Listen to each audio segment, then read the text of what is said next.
আমি চ্যালেঞ্জ করছি এখানে থেকে প্রথম আলো, ডেইলি স্টার তারা বলতে পারবে না ভারতের আগ্রাসন বিরোধী প্রায় 52টি প্রোগ্রাম হয়েছে, এই 52 প্রোগ্রামের মধ্যে একটা প্রোগ্রামও তারা প্রচার করে নাই। অথচ 2জন মানুষ রাজুতে দাঁড়ায় থাকলে তাদের খবর প্রচার করেছে, কিন্তু ভারতের আগ্রাসনের বিরুদ্ধে কোনো খবর তারা প্রচার করেনি।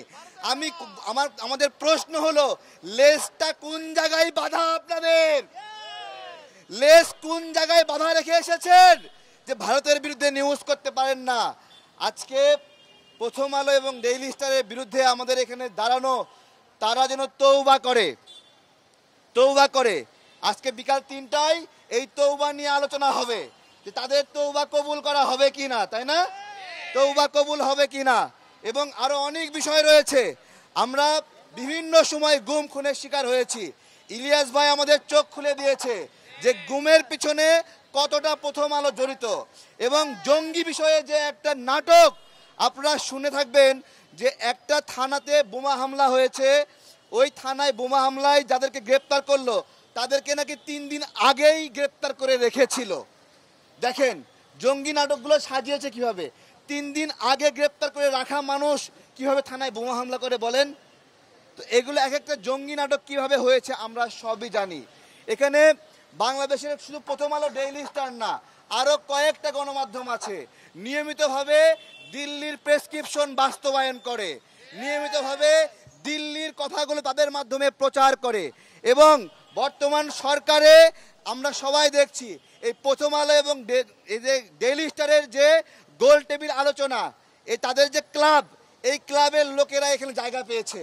এই ফারুকি সাহেব, এই যে আপনার বিধান রঞ্জন রায়কে কেন এখানে নিয়োগ দিয়েছে? শেখ হাসিনা সরকারের সুবিধাবাদী ছিল বিধান রঞ্জন রায় এবং সে মানসিক হাসপাতালের পরিচালক ছিল। সুপ্রদীপ চাকমা সে শেখ হাসিনার সময়ে পার্বত্য উন্নয়ন বোর্ডের চেয়ারম্যান ছিল। আমার কথা হলো তাকে কেন নিয়োগ দিল? এই সুপ্রদীপ চাকমাই কিন্তু এখন পাহাড়ে যে বিশৃঙ্খলাগুলো হচ্ছে তার অন্যতম দায়ী। আমরা যদি সমস্যাগুলো ধরতে না পারি ভাই, তাহলে হবে না। আজকে আমাদের আসিফ নজরুল স্যারকেও প্রশ্ন করতে ইচ্ছা করছে যে আপনি বাংলাদেশের পক্ষে নাকি ভারতের পক্ষে? এবং আমরা জানি এই সরকারের দ্বিতীয় ইউনুস হলো কে? আসিফ নজরুল স্যার।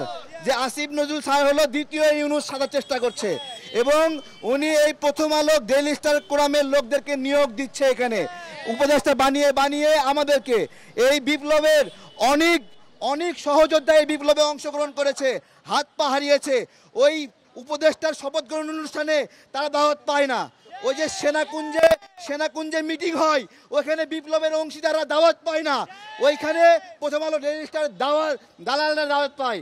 এবং আজকে উপদেষ্টাদেরকে বলবো যে এই যে আপনারা এগুলো একা একা করছেন, এই যে ডেইলি স্টার, প্রথম আলোর দালালদেরকে নিয়োগ দিচ্ছেন, এগুলোর জন্য আপনাদেরকে জবাব দিতে হবে।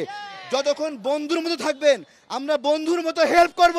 যদি আমাদের প্রতি শত্রুতাপূর্ণ আচরণ করেন আমাদের রূপ আপনারাও দেখতে পারবেন ইনশাআল্লাহ।